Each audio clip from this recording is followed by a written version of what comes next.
Lahat ng kumalaban sa amin ay amin ang pinabaksa, at hindi na nakabangon kasi lahat ay lumagapak. Kaya wag nila subukan na sa amin ay tumapat. Kami ang limang baraha at wala na makakatapat. Di mo kami kaya, tapatan kung pabilisan na siyang sukatan. Kung gusto mo ng disgrasya, sige gupit na ka pa dyan sa daan. Ako yung taong tinatawag na malawak ang kaisipan, at madadala ka sa mga imahinasyon na aking binibitawan. Isa ka din sa nilinlang, nagbinitaw ka ng mga liriko, at hindi mo na mapipigilan ang boses ng isang demonyo. At pag ako nagsalita, para bang ako isang dilubyo, at walang makakapigil kahit na kung sino-sino. Kung gusto mo na mapaslang, halika dito sa amin at ikay dumikit, para malaman mo kung ano ba talaga ang tunay na pinakamasakit. Halika dito at lumapit ka, para mabatukan na kita, para malaman mo kung ano ba talaga ang tunay na pinakaiba.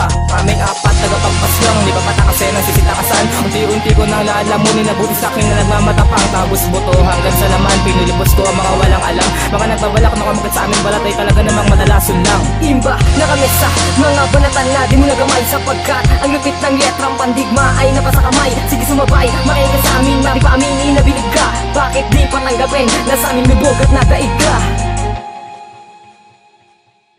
Ako yung makat ng pinatatag, binabalibag mayabang sa akin. Bago tumapat sa katawan nila, pat ang mga kalasag mo na kalawangin. Para sa akin, kukulangin ang mga nagpipilit na magaling na daw sila. Kahit pag samasamahin ng mga letras salitain, para sa akin kukulangin pa. Sige na ako na, ipapakita ko sa inyo kung paano ba ang umatay. Putol-putol ang mga katawan, ng bawat parte magkakahiwalay. Sige dumikit para ahimlay, lahat ng dumikit ay ipapasabay. Pakinggan ng mga barako, kang barato di ka maaari pang sumabay. Ito ay tungkol sa mga pulpol na nagkumpol na amoy bulbol. Ang hatol ko sa mga ulol, saksak kada bagsak ng tambol. Handa ko na kayong patayin, kaya ngayon nandirito ako. Umaapoy ang liriko ko at nagausga ang spirito ko. Sige lang lumangoy ka hanggang sa pinakailaliman ng utak ko. Tingnan mo kung gaano kadami ang mga katagan na talat na isulat ko. Ilang gago na sugatan ko, mga di nakapasa sa kwalifikasyon. Wala kang chance sa manalo, pwede lang yung mangyari para sa iyong imahinasyon. Kaming apat tagapagpaslang, di pa patakasin ang sisitakasan. Unti-unti ko nang lalamunin na buti sa akin na nagmamatapang. Tabos buto hanggang sa laman, pinilibos ko ang mga walang alam. Mga nagbabalak na kumagat sa aming balat ay talaga namang madalason lang.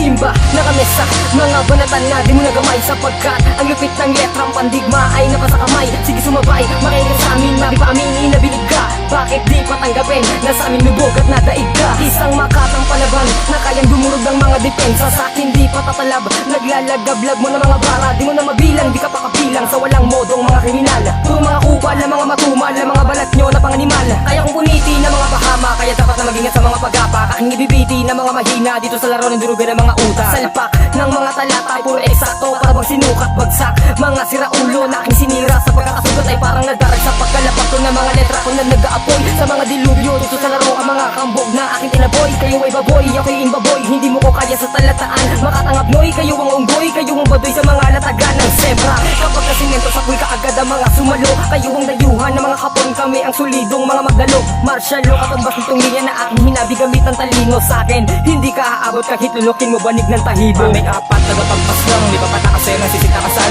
Unti-unti ko nang lalamunin na buti sa akin na nagmamatapang. Tabos buto hanggang sa laman, pinilibos ko ang mga walang alam. Mga nagbabalak na kumagat sa aming balat ay talaga namang madalason lang. Imba na kami sa mga banatan na di mo nagamay, sapagkat ang lupit ng letrang pandigma ay napasa kamay. Sige sumabay, makinig ka sa amin, mari pa aminin na bilig ka. Bakit di patanggapin na sa amin lubog at nadaig ka? Ang pagtira mo sa amin hindi yung madali. Ang yabang-yabang mo baka hindi ka patuli. At ibahin mo ang estilo mo sa estilo ko, dahil hindi mo tanggapin. Mas magaling ako sa'yo, pero hindi ako matapang katulad mo. Ibahin mo lang ako sa mga tinalo mo. At ang dami ko nang tinalong nagpipilit, dahil wala naman silang pinapakitang malupit. Kaya wag mo na kami susubukan, iyakin ka naman pagdating sa suntukan. Mga supot, mga takot kapag ako ang kaharap. Mga wala namang kaalaman, wag nang subukan. Kaming apat tagapagpaslang, di pa patakasin ang sisitakasan. Unti-unti ko nang lalamunin na buti sa akin na nagmamatapang. Tabos buto hanggang sa laman, pinilibos ko ang mga walang alam. Mga nagbabalak na kumagat sa aming balat ay talaga namang madalason lang. Imba na kami sa mga banatan na di mo nagamay, sapagkat ang lupit ng letrang pandigma ay napasa kamay. Sige sumabay, makinig ka sa amin, mari pa aminin na bilig ka. Bakit di patanggapin na sa amin lubog at nadaig ka? Kaming apat tagapagpaslang, di pa patakasin ang sisitakasan. Unti-unti Munti ko nang lalamunin na buti sa'kin na nagmamatapang. Tapos buto hanggang sa laman, pinulipos ko ang mga walang alam. Mga nagbabalak makamakit sa amin, balat ay talaga namang madalason lang. Imba, nakamesa, mga banatan na di mo nagamay sapagkat ang lupit ng letrang pandigma ay nasa kamay. Sige sumabay, makinig sa amin, di pa aminin na bilib ka. Bakit di patanggapin na sa amin lubog at nadaig ka?